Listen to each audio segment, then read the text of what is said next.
Assalamualaikum warahmatullahi wabarakatuh. Halo, apa kabar Anda semuanya? Semoga Anda semuanya berada dalam keadaan sehat walafiat. Bersama Bu Emma Kurniawan SPD, Guru Mata Pelajaran IPA SMP Negeri 2 Meral Barat, Kabupaten Karimun, Provinsi Kepulauan Riau. Pada video kali ini, kita akan belajar tentang frekuensi pernapasan dan volume pernapasan pada manusia. Kalau video yang sebelumnya, kita sudah belajar tentang sistem pernapasan pada manusia dan organ sistem pernapasan pada manusia.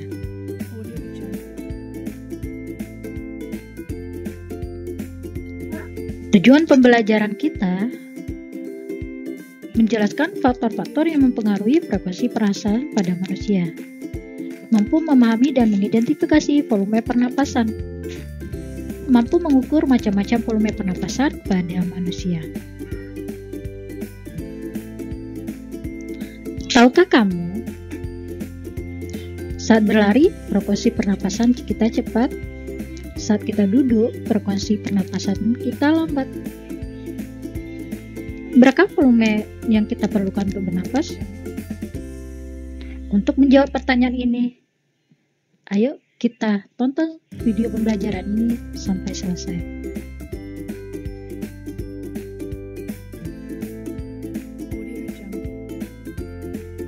Apa itu frekuensi pernapasan? Frekuensi pernapasan adalah intensitas memasukkan atau mengeluarkan udara per menit dari dalam ke luar tubuh atau dari luar ke dalam tubuh.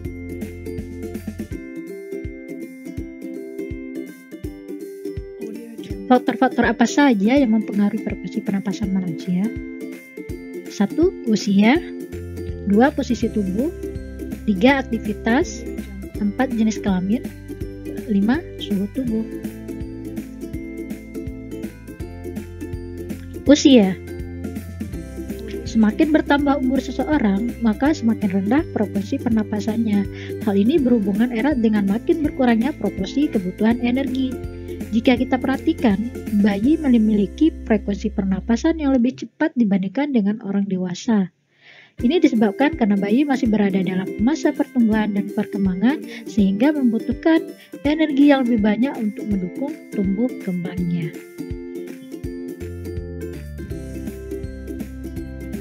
Posisi tubuh. Berdiri membutuhkan energi lebih banyak daripada duduk, dan duduk memerlukan energi yang lebih banyak daripada berbaring.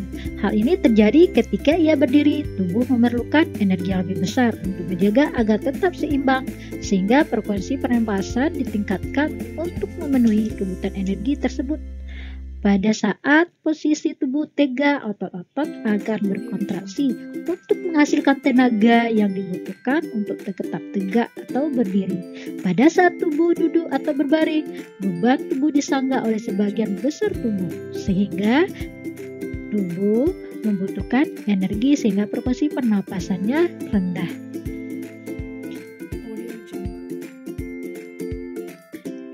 Aktivitas.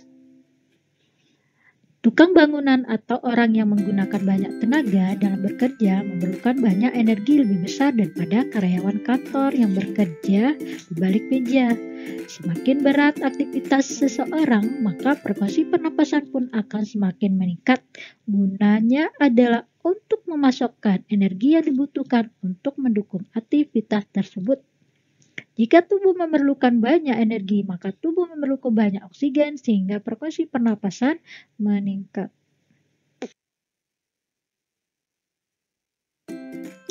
Jenis kelamin. Jenis kelamin pun memiliki pengaruh terhadap frekuensi pernapasan pada manusia. Laki-laki biasanya memiliki tingkat yang lebih tinggi dibandingkan dengan perempuan. Hal ini menunjukkan bahwa metabolisme pada laki-laki lebih tinggi daripada perempuan. Suhu tubuh. Ketika seseorang merasa kedinginan dan suhu tubuhnya menurun, otak akan mengirim sinyal agar paru-paru meningkatkan frekuensi pernapasannya. Dengan begitu, tubuh akan mempercepat pembakaran agar tetap hangat. Hal ini terjadi karena adanya peningkatan metabolisme di dalam tubuh sehingga diperlukan oksigen dan pengeluaran karbon dioksida.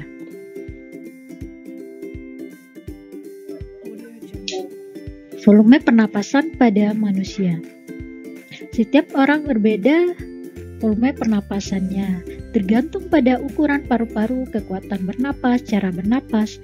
Paru-paru kita menyerap oksigen 250 ml per menit dan mengeluarkan karbon dioksida 250 ml per menit. Berapakah kira-kira daya tampung paru-paru kita? Volume pernapasan manusia itu terdiri dari volume tidal, volume cadang inspirasi atau komplementer, volume cadang ekspirasi atau suplementer, volume residu, kapasitas vital, dan volume total.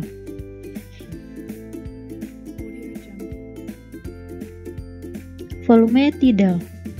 Volume tidal adalah volume udara yang masuk inspirasi dan keluar ekspirasi pada pernapasan biasa. Volume tidal ini pada orang dewasa 500 ml. Dari 500 ml, 300 ml-nya sampai ke alveolus dan sisanya berada di saluran pernapasan. Volume cadangan inspirasi atau komplementer adalah volume udara yang masih bisa dimasukkan secara maksimal setelah inspirasi biasa. Berapakah jumlahnya? Yaitu 1500 ml pada dewasa muda.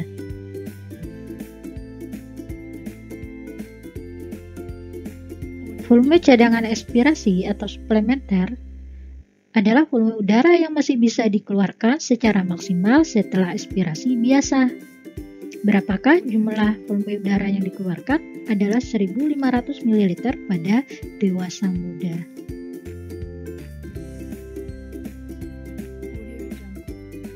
Residu atau volume udara sisa adalah volume udara yang masih bisa tersisa di paru-paru setelah ekspirasi maksimal. Jumlahnya adalah 1000 ml pada dewasa muda. Kapasitas vital adalah volume udara yang masih dapat dikeluarkan setelah inspirasi maksimal, di mana kapasitas vital penjumlahan volume tidal tambah komplementer ditambah suplementer. Tidal 500 ml, komplementer 1500 dan suplementernya 1500 ml. Jadi jumlah kapasitas vital yang masih dapat dikeluarkan paru-paru adalah 3500 ml.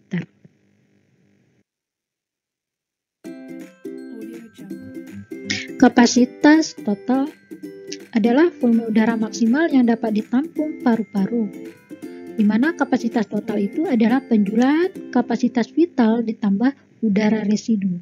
Kapasitas vitalnya 3500 ml ditambah udara residu 1000 ml. Jadi jumlah kapasitas total maksimal yang dapat ditampung paru-paru adalah 4500 ml.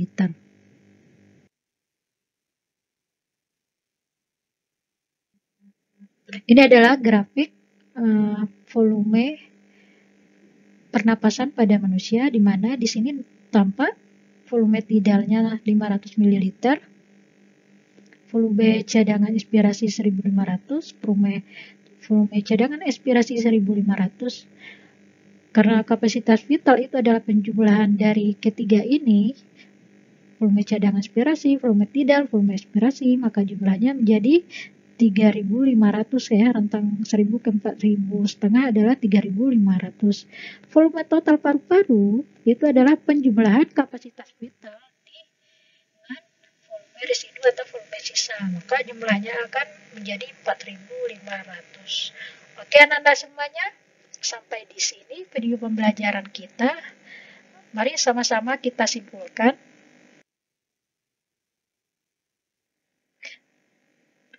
Bahwa faktor-faktor yang mempengaruhi volume pernapasan pada manusia yaitu usia, posisi tubuh, jenis kelamin, aktivitas, dan suhu tubuh. Volume pernapasan manusia terdiri dari volume tidal, volume cadangan ekspirasi, volume komplementer, volume cadangan ekspirasi, dan volume residu, kapasitas vital, dan volume total. Baiklah anak-anak semuanya, terima kasih telah menonton video pembelajaran kali ini. Untuk latihan,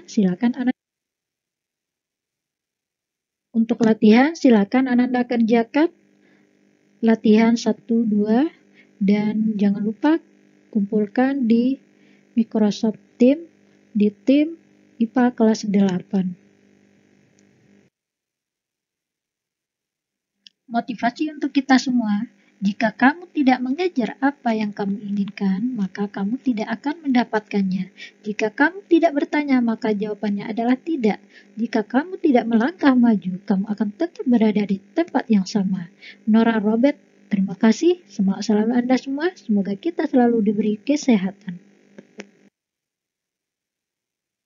Patuhi protokol kesehatan. Cuci tangan dengan air mengalir, gunakan hand sanitizer, pakai masker, dan selalu jaga jarak dengan orang lain.